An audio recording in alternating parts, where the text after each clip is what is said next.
여러분 안녕하십니까? 오늘 또 참으로 좋은 날입니다. 성령 충만하게 되시기를 바랍니다.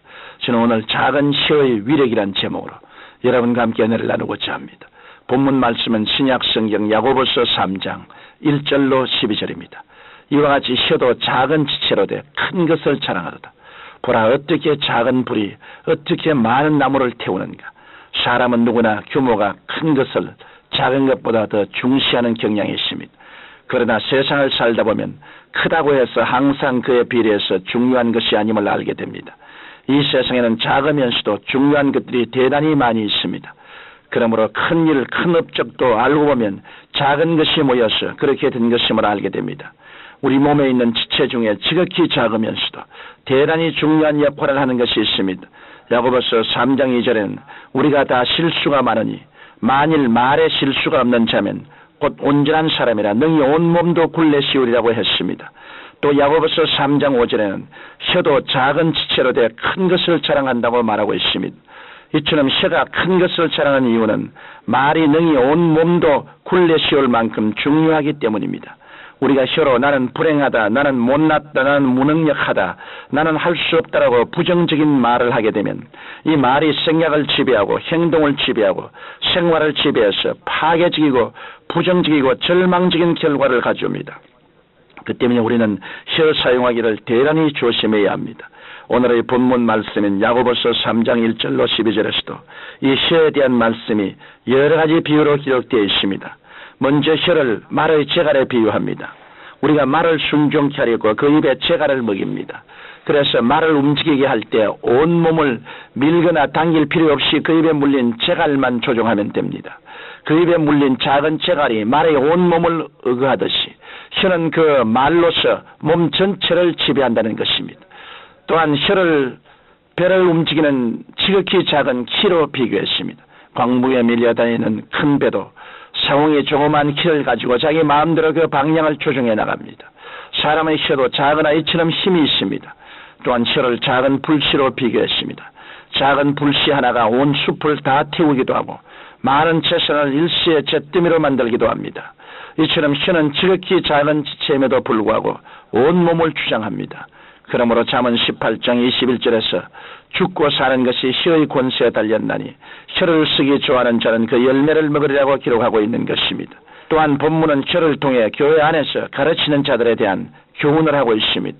야고보서 3장 1절로 2절에 선생된 자가 더 큰 심판을 받을 줄 알고 많이 선생되지 말라고 말합니다.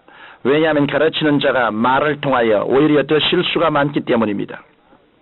그러면서 많은 일을 가르친다고 하면 소경이 소경을 인도하는 것이 되어 많은 사람들을 잘못된 길로 인도하게 될 것입니다.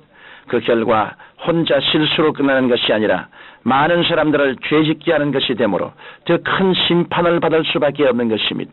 오늘날 한국과 온 세계에 영적으로 잘못된 것들을 가르치는 자들이 얼마나 많습니까? 갖가지 이단 종파의 오리로 말미암아 수많은 영혼들이 미혹당하고 있습니다. 이러한 잘못된 가르침의 예는 성경 안에서도 얼마든지 찾아볼 수 있습니다. 신약시대 바리새인들과 유대주의자들은 그리스도의 복음을 이해하지 못하고 율법만을 주장했습니다. 또 사두개인들은 영의 세계나 천사의 존재를 부인하기도 했습니다.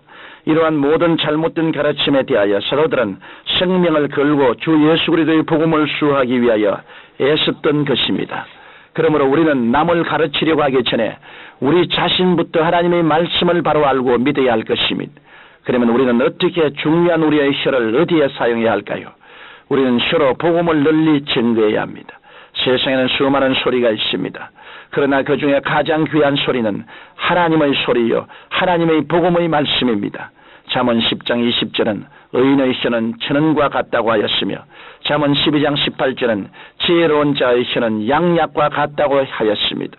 여기서 말하는 의인 또는 지혜로운 자는 예수 그리스도를 구주로 영접하여 믿음의 의를 가진 자를 의미합니다. 그러므로 성도는 천원과 같고 양약과 같은 그 혀로 만인에게 복음을 전해야 합니다. 예수님께서는 마가복음 16장 15절에 너희는 온 천하에 다니며 만민에게 복음을 전파하라고 명하셨고 디모데후서 4장 2절에는 너는 말씀을 전파하라. 때를 얻든지 몰았든지 항상 임수라고 말씀하고 있습니다. 저는 얼마 전 미국 선교 여행 중 텔레비전에서 유명한 노먼 빈센트 필 목사님의 감동적인 간증을 들은 적이 있습니다. 필 목사님의 아버지는 의사였습니다. 그런데 어느 날 갑자기 진로를 바꾸어 목회자의 길에 들어서서 시골 목회를 하게 되었습니다. 그러니 경제적으로 심히 쪼들렸습니다. 가족들은 하나같이 아버지가 의사일 때의 풍요한 생활을 생각하면서 불평하기 시작했습니다. 필 소년은 절대로 목사는 되지 않겠다고 결심했습니다. 그러나 어느 날 창녀촌의 한 여인으로부터 긴급한 전화가 걸려왔습니다. 목사님이신 아버님과 필 소년이 달려가서 살펴보니 10대 어린 창녀가 죽을 병에 걸려 임종 직전에 있었습니다. 그래서 필 목사의 아버지가 그녀에게 복음을 전하고 예수 그리스도를 영접하도록 했습니다. 그러자 그 여인은 회개하고 예수님을 구주로 모셔드림으로 기쁨이 충만했습니다. 그들이 집에 돌아온 몇 시간 후에 그곳에 사는 다른 사람으로부터 다시 전화가 오기를 그 소녀가 방금 운명했다는 것입니다. 이러한 체험을 통해 필 소녀는 영혼을 구원케 하는 목사직이 얼마나 고귀한가를 깨닫고 자신도 목사가 되었다는 것입니다. 이처럼 우리의 유치는 비록 작지만 그것으로 복음을 전할 때 이 복음은 다른 사람의 생명을 살리는 위대한 능력을 발휘하게 되는 것입니다. 사랑하는 청취자 여러분, 사람이 동물과 다른 점은 언어를 가지고 있다는 것입니다. 인간은 말을 통하여 의사를 소통하고 문화를 이루고 역사를 창달해 왔습니다. 하나님께서 인간에게 말을 주신 어떤가는 목적은 하나님과 교제하고 하나님을 찬양케 하기 위한 것입니다. 그러나 타락한 인간은 혀를 가지고 남을 죽이고 파괴하고 해치는 일에 더 급급합니다.